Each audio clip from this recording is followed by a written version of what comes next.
Hey everyone, this is our weekly podcast where we go over hot topics in the NFL. We are the football tailgaters. With me today, I have Yams, our Jets fan, Andy, our unbiased NFL fan, and myself, Aaron, a Cowboys fan. We're going to be going over a little bit of Aaron Rodgers, a little bit of the Jets, a little bit of the Packers, just a tiny bit, a little bit of the Cowboys. We're also going to talk about OBJ and how, it's kind of the talks with the Cowboys. It seems like it's over now that the Cowboys got someone else that we'll talk about right now. And then Goodell might be extended. The Panthers are adding some more weapons to their offense and the Vegas odds for number one overall in the NFL draft. So let's start with Aaron Rodgers and the looming trade that doesn't seem to happen yet. But yes, at the same time, there's talks that it is, so it's a whole convoluted mess. So with this time that we're given, we get some time to think about the situation. What do you guys think about Aaron Rodgers? Is he worth trading for? Like, what would you give up for him? If much, I would be trading for him for a second-round pick. When Brett Favre was traded to the Jets a while back ago, it was usually conditional picks. If they went further on the season, the playoffs or Super Bowl, the pick got higher. So I think that should be the exact same thing.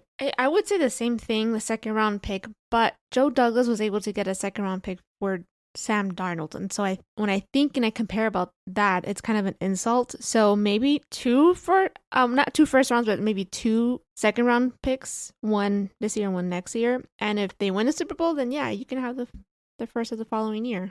I would definitely say he's at least worth one first-round pick, at the very least. Yes, he's aging. Yes, he's 39, but he can give you a lot for his age still. He's still performing. He had a good season. It wasn't his best season last season. There was some trouble, right? But he can get you a lot for what he has right now, and he's definitely a first-round pick with a second-round pick. I would say maybe the problem there would be what year is that first round pick? Well, the problem that I see with the first round pick is that we don't even know how long he's going to be staying with the New York Jets.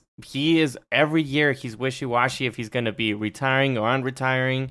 So you can give him at least 2 years, no? He's definitely not, like, at the very least, you're getting 2 years out of him. Honestly, it doesn't seem like that type of competitor like Tom Brady to, if I don't win this year, I'm going to really play harder next year. I feel like he jumps teams, though. He's been with the Packers his very whole true. career. Very true. But I still see him because this is the first time we're actually going to see something different from him. But he's been doing the exact same thing with the Packers for the last few years. We don't know if he's going to retire or not. That's why Davante Adams left him and went to the Raiders, because Davante Adams says, I can't wait for you. And for him to say that he's like an open book type of guy to show transparency, well, he's not transparent at all. He's actually pretty hypocritical, if you ask me, in that way. I agree with you. In his podcast not the podcast, but the Pat McAfee show, he was kind of contradicting, in my opinion. He said he was 90% going into the darkness thinking of retirement, but came out and saw news that Packers were shopping him, which then he got pissed off and said, oh, I'm coming back to play. But how do you go into the darkness saying you're 90% retirement? Like, that's a big number, 90%. But I kind of agree with Aaron what you said. He has at least 2 or 3 years left and to play. And being the way he maybe had a low year last year, it's still higher than most quarterbacks that play at his level. So he has tremendous amount of talent even at his low year of playing, if that makes any sense. He talks a lot, and you can't really piece together what is he going to decide? What is his decision? So it always goes down to him just eventually just playing. So yeah, he's going to talk all of this, whatever he says, he's going to end up playing. And I can guarantee you he's going to give you at least 2 years if he gets traded. Now, if he stays with the Packers, that's a whole different scenario. And like, there's just a lot, I feel like, for him that he's confusing himself. I don't know what he's thinking about, what options he's weighing in on, like what's influencing him, right? Maybe his age, maybe his wear and tear. He's gotten injured. Can he last that long? Can he last as long as Tom Brady did, right? We don't know how he keeps up with his own body compared to Tom Brady, right? So we can kind of just guesstimate that it's at least 2 years, but I don't know beyond that. And we just have to make sure if the Jets are comfortable with that. So now that I'm kind of mentioning his age, who do you guys think when it comes to leverage here, the New York Jets or the Green Bay Packers, who has more leverage in this Aaron Rodgers trade if it goes down? Or, when these talks are going on, like, who do you think has more leverage? I say the Jets, and the only reason why I said the Jets is because that's where Aaron Rodgers has stated he wants to go. And since the Packers shopped him around, and obviously that's not something that he liked when he got out of the darkness to read upon, or when he heard from his spies inner circles that that's what's going on. So I think they are holding the leverage right now, only because but the Packers can't receive Aaron Rodgers back now after being disgruntled. Like, you just can't. He's upset now. Yeah, absolutely. The Jets have all the leverage here, because if the Packers want a first round, I mean, the Jets can be like, no, then keep him. And what are you going to do with Aaron Rodgers if you're the Packers? I mean, he's not going to want to play for you. Or you have to have like a really, I don't know, you have to really make a big time meeting with him and like hug it out and do whatever you have to do, but it's not going to happen. So the Jets can always say, you know what, no, we're going to move on and we'll try to get Lamar Jackson. We have Tannehill as well that we can get as well. So I am hoping that Joe Douglas, the GM for the Jets, is just doing his part and just be very, very strong on his side to not do this trade for a first round pick. If the Packers really want to get rid of him, this is what it seems like as well. They have an asking price of the first round pick, but in this case scenario, how we're seeing things roll out, the Jets have 100% the leverage here, and they can easily say, no, we don't want him. They have other options too. Now we have to see what other teams are willing to give for Aaron Rodgers. Is there other teams also willing to give first round picks? What's going on? We don't know much. So, but all we know is that the Packers want him out of that organization because he's caused a lot of, trouble. And with what they have going on and, their backup QB, Love, that maybe they want to see him roll out with whatever he has. They've been developing him for a while. Who knows what's going on with them, but I just know for sure that they want to get rid of him. Now, with the Jets here, they have options still. I think they still have options. They're in no rush. And that's part of the reason why they have that leverage is they could just say, okay, whatever. No, you don't want them then if the asking price is too high. It's a really interesting situation because we don't know much. There's a lot of talk. Like I've been saying, there's a lot of talk. Well, what's the truth and what isn't, right? Right. Is it true that they actually are just not willing to give up, the Jets not willing to give up a first round pick? What's going on? Why is it taking so long? I believe it's that what you just said. I don't think the Jets want to give a first round pick, and I am like 100% with them. You should not give a first rounder for Aaron Rodgers. No, you're always going to try and give up the least to get what you want, right? No, and also just keep in mind, if you are able to get Aaron Rodgers for a second round, what an awesome deal did you get? Just listening to that. And the Packers know that. The Packers know that they're going to look horrible making this trade. But are they that desperate to get rid of him? Yeah. I would assume so. At some point, you just have to cut your losses and just move on. And so what's taking them so long? That's my thing. What's taking them so long? Why is there zero noise around this? It's just a bunch of chatter. Yeah. There's no actual facts of what we know is 100% solid. There's just no talk. It's radio silent. What's taking them so long? I don't understand. What can be so complicated here? That's what I'm curious about and what I want to find out. And I think we'll find out pretty soon. Maybe, I don't know, what do you guys give it, a week or two? I've been saying that a week or two. 4 weeks ago. I don't know it. Yeah, I'm with you. Why is it taking so long? Yeah, it's just the Jets putting their foot down. They're not going to give up a win. And especially because if he's up in the air with 90% going into the darkness, 90% retired, then comes out and says, I'm not retiring. Of course. Why am I going to give up a one for that? Yeah.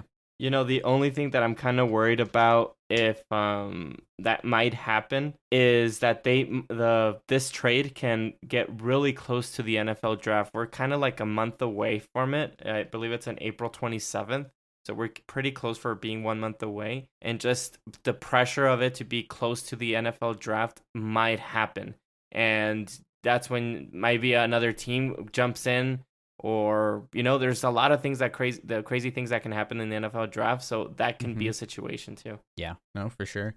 So what about, let's say the patients, they're just done. The Jets are done with Aaron Rodgers. It got too complicated or whatever. They're over it. Should the Jets, the New York Jets, should they trade for Lamar Jackson if the Aaron Rodgers situation goes out of the window? That would cost the Jets 2 first rounds in order to pick up Lamar Jackson. And though he has a better upside, no, obviously, right, than Aaron Rodgers. Not that he's more talented, but has a better upside. So I don't know. I'm just nervous because he's never always, he doesn't play a full season, and that makes me really nervous. But I mean, yeah, I don't know. They might just go with Tannehill. I don't know if they'll go and get Lamar Jackson and give up 2 picks. Yeah, I agree. 2 first-round picks for Lamar Jackson. Even though he's a great talent, he's injured every single year. And he hasn't gone to the Super Bowl. I don't think he's ever gone to the AFC Championship, if I'm not mistaken. So 2 first-round picks, and plus all of the money that he actually wants, like close to Deshaun Watson money, that's also like too much. You're going to just, I don't know, handcuff yourself to him. So no, I wouldn't do that. I agree with the Amps. I would go with Tannehill. So there's definitely rumors that there's some teams keeping an eye on the Lamar Jackson situation. So I wouldn't doubt if the Jets are definitely eyeing it. Now, I do know for sure 1,000% they're going to have to give up a lot more than what they will with Aaron Rodgers if that deal ever goes through. So I wouldn't call it the worst move if they do jump for Lamar Jackson. It is a bigger risk. Now it's who's a bigger risk, Lamar Jackson or Aaron Rodgers? Now they got other options, but they're not as good as those two. And then they still have Zach Wilson to deal with. Well, you bring a good point with Zach Wilson. If Aaron Rodgers does come to the Jets, then you can possibly have Aaron Rodgers be sort of a mentor to this kid, and possibly you don't waste that first rounder that you use for Zach Wilson if you do see some improvement with him. And if you don't see any improvement with him after Aaron Rodgers, and like the Packers are doing with Aaron Rodgers, just cut ties with Zach Wilson. Yeah, that doesn't sound that bad. Now, who else besides those two would you guys like? Let's say if neither goes through. And it seems like the Lamar situation is one of the least likely ones, I think. Yeah, for sure. Another one that can be kind of likely is Stafford. There's been some rumors that the Rams have been looking to trade him. So if you're looking for a 1 to 2 year to a quarterback, and all that also Zach Wilson can learn from, that's another guy. He's still really good. He just won a Super Bowl 2 years ago. I've been a big fan of him since he's been in Detroit for all those years, since he's got drafted. He's been a really good quarterback, just unfortunate that Detroit didn't know how to use him. And as long as he is capable of making the throws, he would be a great viable quarterback for the Jets. Bring back Sam Darnold. Bring him back home. Oh my gosh, no. Just move on, man. Yeah, why do you like such a mid-tier quarterback? He's always injured too, every year, and it's not only physical. Hey, chill. But would you rather have Lamar Jackson than Sam Darnold? Because there's finally a team, and it's finally something going good with the Jets. And I feel like Sam Darnold was drafted in bad conditions, and so was Geno Smith. And now they have. So what's up with the Panthers then? What's up with the Panthers? They're also a bad team. Why couldn't they figure it out? But now, do they look bad? They're bad. Look who they just let go. What's his name? Matt Rule. They were bad in the middle of the season. They're a bad team. Well, he's gonna be with the 49ers, so I don't think that he's gonna be the starter.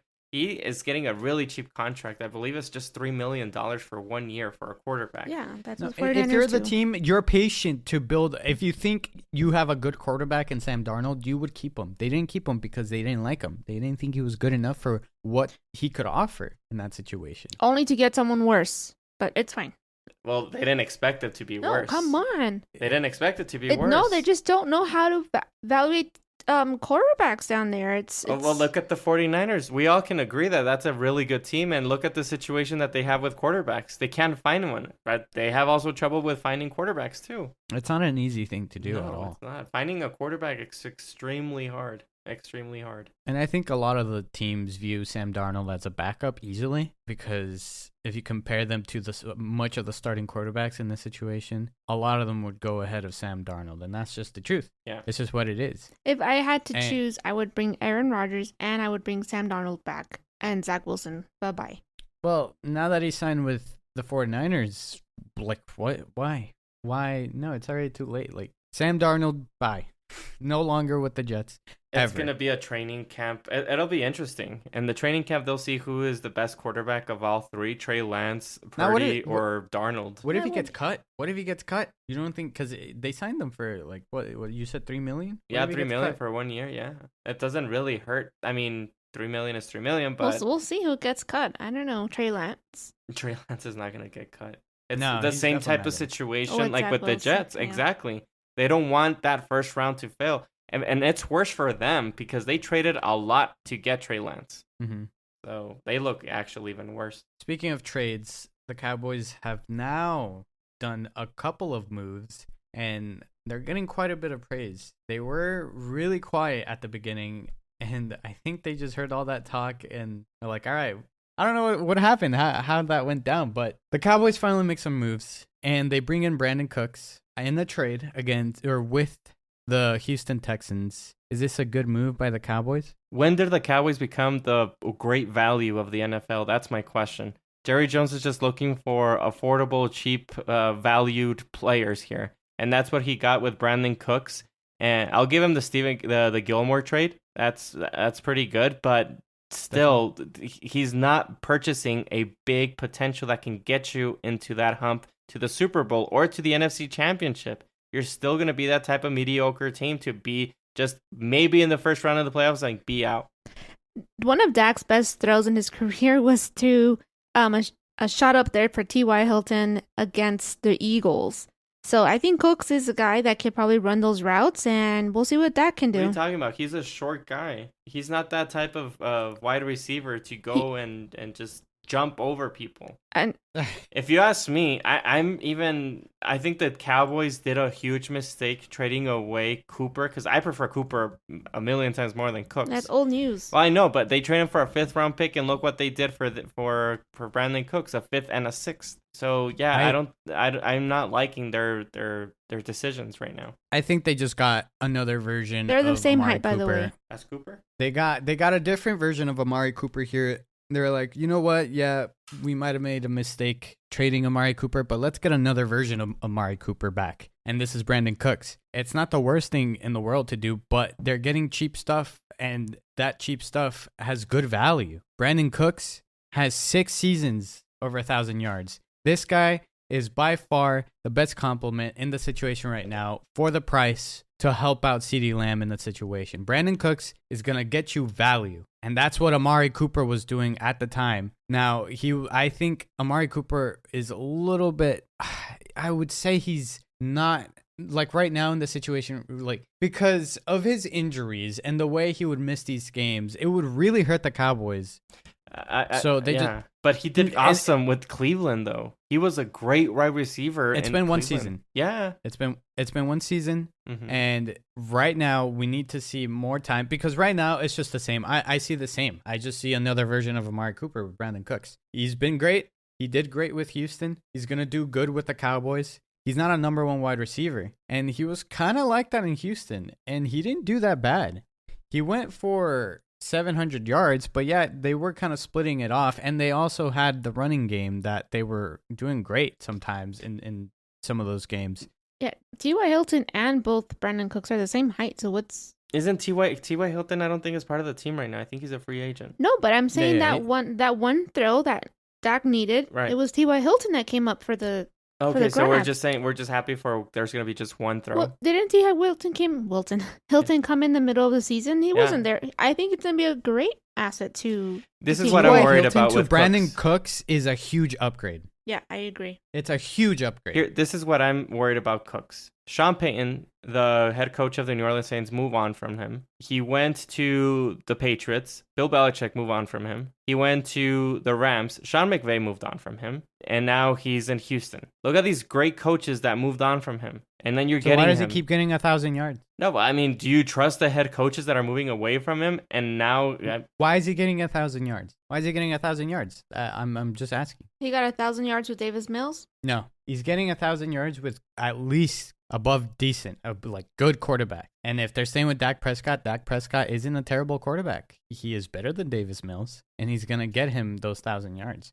We could probably see almost, depending on how they go with the situation in the draft, there's some rumors I don't know if you guys are watching around, sports analysts, stuff like that. There's rumors, there's kind of talks of like the moves they're making here, they're going for something big. So what is this going to be? A trade in the draft?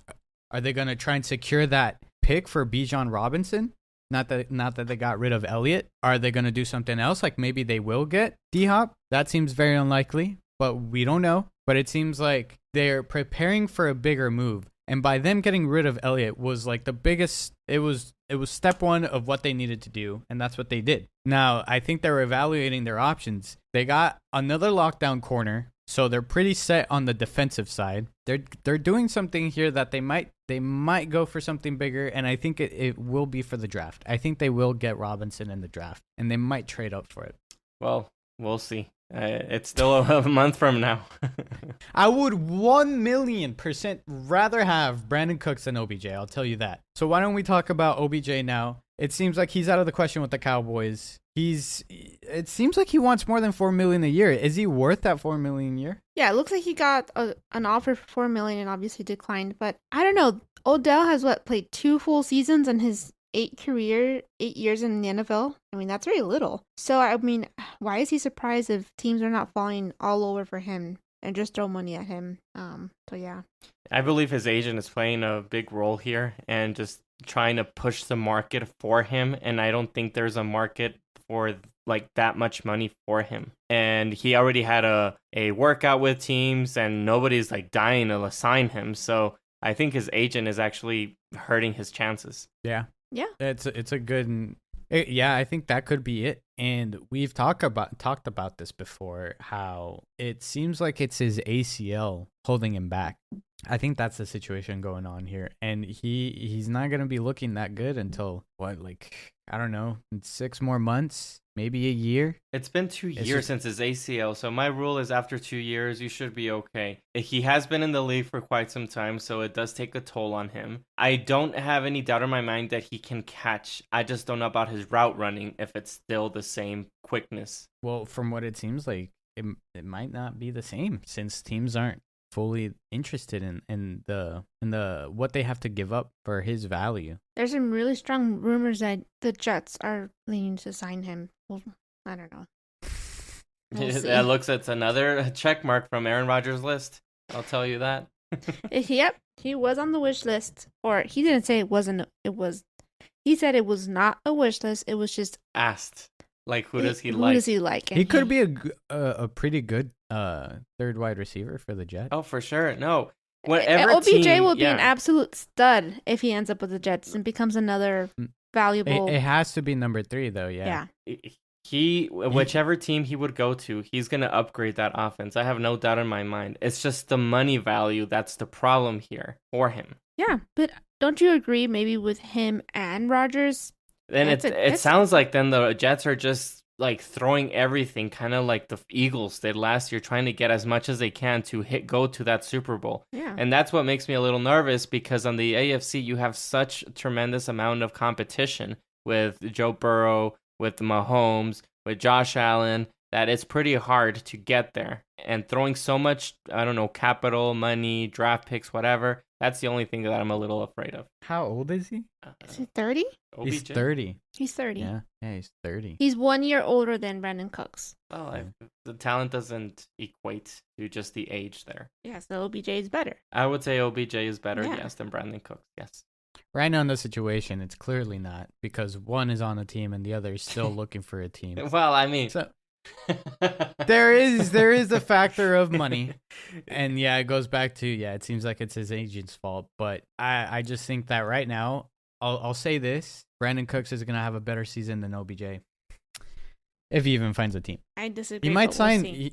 Do you think he'll go the whole off season not being signed? No, he'll be signed. You think he'll be signed before the season starts? I think he'll be signed before the season starts. I don't think so. Maybe in training camp when players go down. And injuries if wide receivers go down, then somebody's like, you know what, we really need to replace somebody when we need a good player. So come on, OBJ.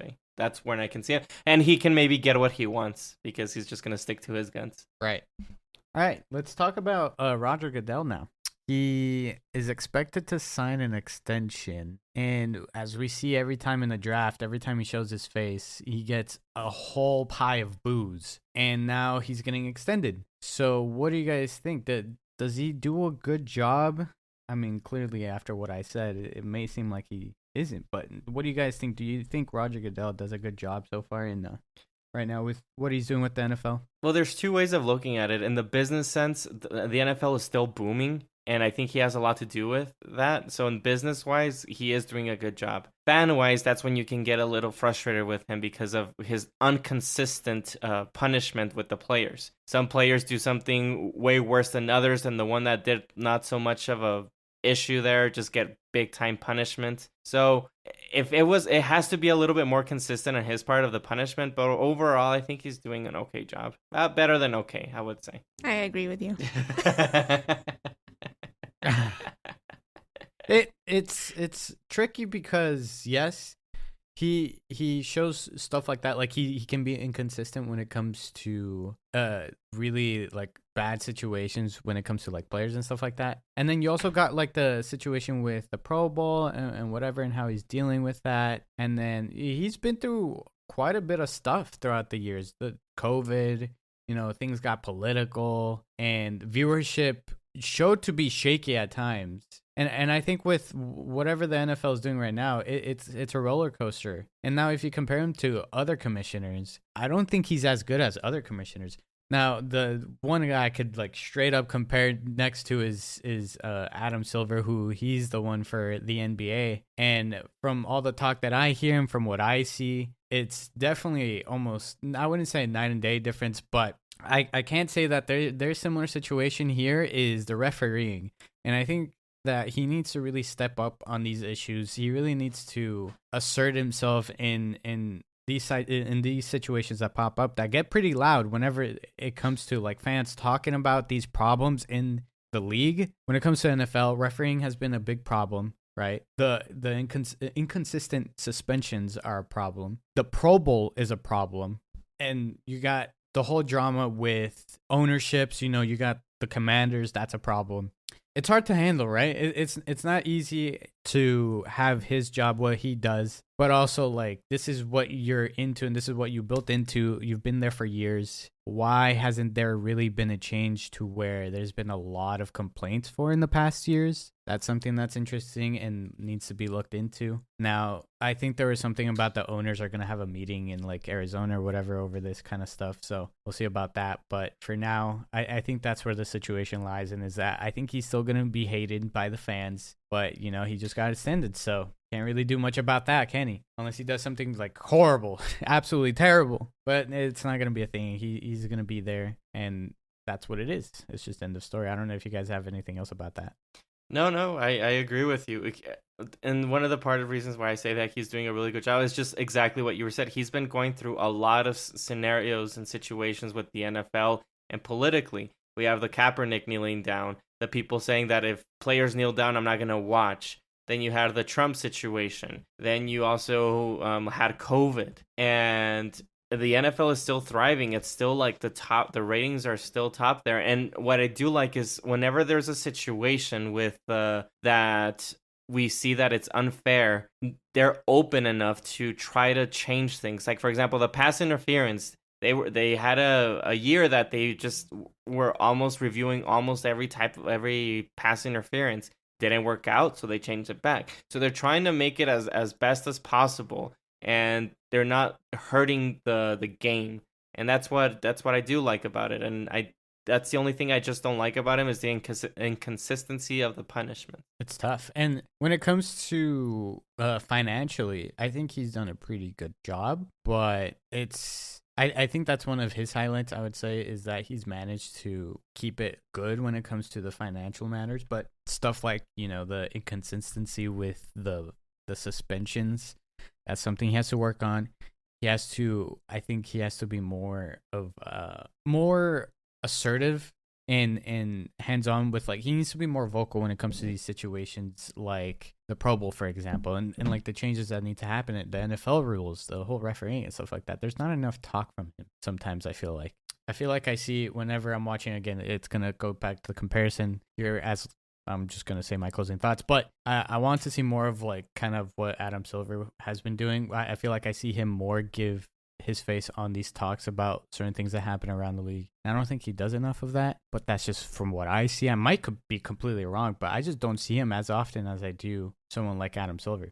So it's we'll see. Maybe he changes some stuff, maybe he won't, but I think the league will be fine under him. So I think that's what matters the most. So let's go back down and talk about the teams here and go over the Carolina Panthers. It was mentioned earlier that, according to Yams, they're not a good team right now, but they have been making moves. They acquired Miles Sanders and Adam Thielen recently, and now they're kind of being mentioned here as maybe they are going to be good this season. And there's still that talk of they have the number 1 overall pick. What are they going to do with it? What's going to happen? Who are they going to draft, right? We talked about that last podcast. So does them adding these offensive weapons of Miles Sanders and Adam Thielen make the Panthers a top 5 team in the NFC? I think they're starting to look like a pretty solid team. They have also Hayden Hurst. They got that tight end from the Bengals. It is very interesting what they're going to do at quarterback. I'm thinking they're going to go CJ Stroud. I'm not too sure. Maybe Anthony Richardson is also someone they also liked. So it'd be really fun to see what they do at the quarterback. But yeah, they're looking like a pretty solid team with this offensive plan that they're doing. It all depends on what quarterback they get and if it works out. Because if the quarterback doesn't work out, then they're just going to be struggling. Even if they got pieces around the quarterbacks, I think that they should go and get ahead and get a veteran, maybe even Tannehill. We were talking about Tannehill before, so I would think that would be just for them to just continue just growing and have Tannehill also teach the rookie. Right. The NFC is definitely, when you compare it to the AFC, the NFC is a lot weaker. So it's a better opportunity for teams like the Panthers that are in this weird rebuilding situation, but they're doing the right moves to build around their young talent. And this NFL draft is going to decide whether they're going to be top 5 in the NFC. And we won't really know until they play, because they're definitely going to get a quarterback, and we won't know what that quarterback is capable of until we see them play multiple games throughout the season, including the preseason, right? We're going to see what they're capable of, and we know that for sure whoever lands in that quarterback spot, I think they'll be fine. I think they can be a lot better than how they were last season, without a doubt. Now, will they be top 5? That's going to be tough. I don't think so yet, but I could be completely wrong. But they're definitely a lot better than what they were last season, and they're fixing their mistakes, and they're doing a pretty good job for what they had right now in that situation before they got Sanders and Thielen. They had the whole deal going on with the whole trade. They got rid of DJ Moore, so now they got someone to kind of replace him. Thielen is a good wide receiver. Sanders was great. Is he McCaffrey? No. But they can make do with what they have. I think they'll be fine. But top 5 is tough. I'm trying to think of the other teams right now. Well, if you think of the top NFC, if you think of top of NFC teams, Eagles, San Francisco. I would put Detroit Cowboys. There. You put Detroit in the top 5 right now? I think so. Yeah, if Aaron Rodgers leaves, I don't know what's going on with the Packers with Jordan Love. Give me other ones. Seattle. Maybe, but think about it, honestly. Minnesota, yeah. The Bears. Buccaneers are in a weird situation. Yeah, we have exactly. to see what they do with Mayfield. The Falcons, the Saints. Like, it's all, like, up in the air to be who's the top 5 teams up there. This is what I was talking about, how they seem a lot weaker, and it seems like it's kind of like the Wild West over there. And we might see different teams be in the playoffs this season. Now, we're not going to know what happens. Maybe the Giants are. I really doubt it. No, Danny Jones, I really, really doubt it. There was a video that came out of him going through some pretty weird training of him making some throws while someone's running at him and stuff like that. And they're like kind of like hyping him up. Oh, it's a Danny Dimes throwing dimes, something like that, right? Yeah. I mean, we don't know. Hey, like, who wants to have dimes anymore? Okay. What do you prefer? And nobody likes to have change, honestly. Would you prefer Sam Darnold than Danny Dimes? You know what? No. I wouldn't. I would go with Danny Dimes, Daniel Jones, and it's because of his availability. He has been available. He is mobile, so I think I would go with Daniel Jones. I can see that because he is available. I bet Cowboys and Eagle fans are they're happy. They're Oh, for happy. sure. They're happy Yeah. that this guy's got a contract again. I don't know. We have to see what Dable has. I think Dable made a good run, and that might be a team that are going to be slept on this season. So we'll see with that. Now, let's go to the last topic now and talk about the Vegas odds on the number 1 overall draft pick, which the Carolina Panthers have. Right now, the odds have it that CJ Stroud is going to be taking number 1 overall. Sorry. Do you guys agree with that? Well, Bryce Young, he is recovering from a surgery I think he had in his shoulder, I believe, and he chose not to participate in those passing drills in the NFL Combine. So I'm pretty sure that's maybe what's affecting him. He is going to have his own pro day on March 23rd, so that's approaching. But when you watch the NFL Combine, CJ Stroud and Anthony Richardson kind of stole the show, so that might be the reason why. And he's short, Bryce Young.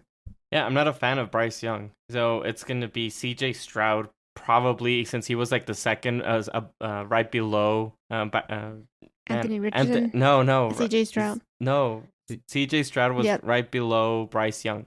So he's probably going to be taking that first overall.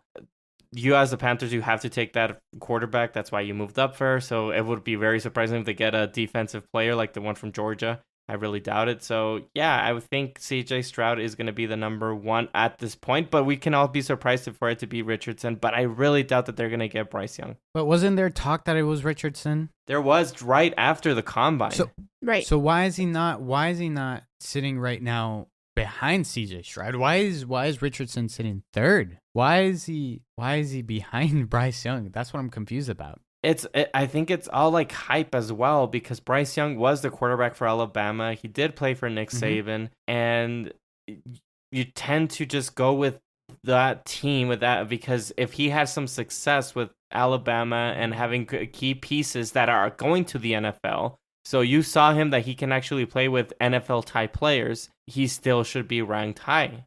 What's a bigger surprise then? CJ Stroud being taken by the Panthers or Anthony Richardson? I would say Anthony Richardson taken at 1. Right. Really? Even though if there's rumors that that's what the Panthers want is Anthony Richardson. No, they were impressed by both, but it seems like they were also impressed with Stroud. So they traded up for the number 1 after the NFL Combine, right? Or was it before? It was after. It was after, yeah. It was after. Honestly, as well, teams try to look for quarterbacks that play with other big teams. So Ohio does play with other big teams. Alabama plays with other big teams, not just and Florida. They don't play with like big time teams, as like I was mentioning, Ohio and Alabama. So you don't want to get stuck in a situation like the Jets got with quarterback Zach Wilson from BYU, that he actually looked good, but it wasn't with like teams that had players that were going to go to the NFL. So you take that under consideration as well.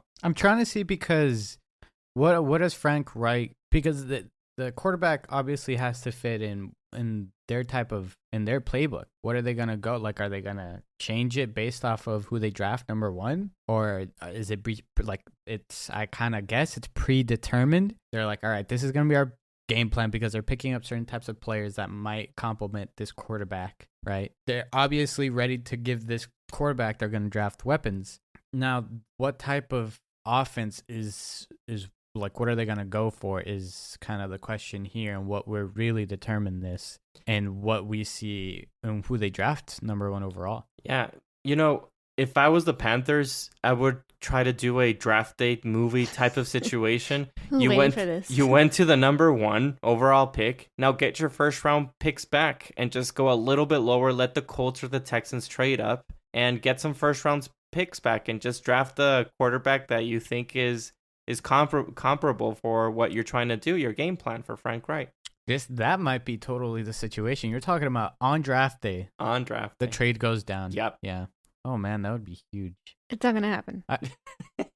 No, they're probably gonna get. That would be crazy. They're gonna pick their guy, but yeah. But I would get my first round picks back and get a quarterback. I wouldn't rule it out. Yeah. I wouldn't rule it out. I would rule it out right now. If they're interested in Richardson, depending on who they draft with or who they trade with, he could still be available, because I don't think he's going to be taken by Houston. I think maybe not even the Colts. No. Depending on who they trade with.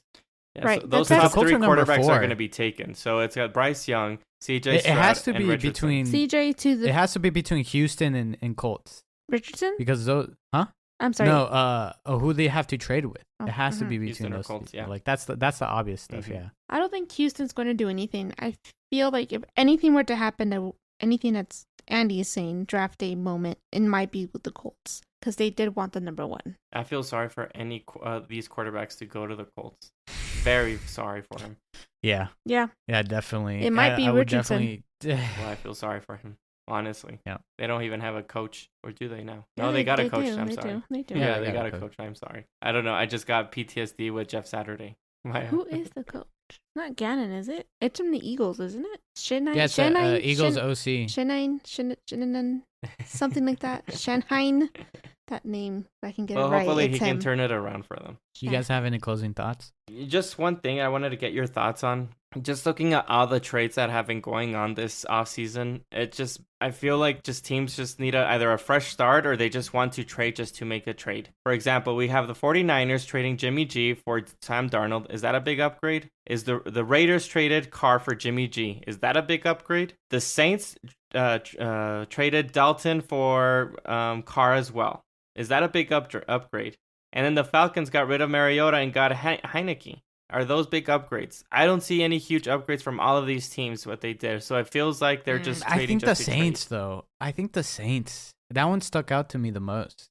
I think the Saints are definitely the ones who got the biggest upgrade out of all of them. But is it a huge upgrade? That's my thing. Yeah, well, it I is. mean, what are you talking about when it's huge upgrade? Well, it's look not. at as the Rams traded for Matthew Stafford and they gave away Jared Goff. That's a big upgrade in my opinion. Sometimes you have to see the certain situation they're in, though, and what they have to give up. They can't always have a huge upgrade, but for what they had in that situation, what they could give up, the position they were put in, it's a big upgrade. And I think the Saints got a big upgrade. Well, fine. Let's just say that the Saints didn't get a big upgrade. But we're talking about one team out of 4 teams that made some quarterback changes. I don't see any huge upgrades for the other teams. No, and I think that there's nothing wrong with that. What do you mean? I don't think, because, so you were saying it's the Raiders. Let's say No, the sorry, Cowboys traded for Derek Carr. I mean, do you see a huge change? I don't see a huge change. Or they No, but Andy Dalton? Andy Dalton, didn't they do well with him? He was winning games with them.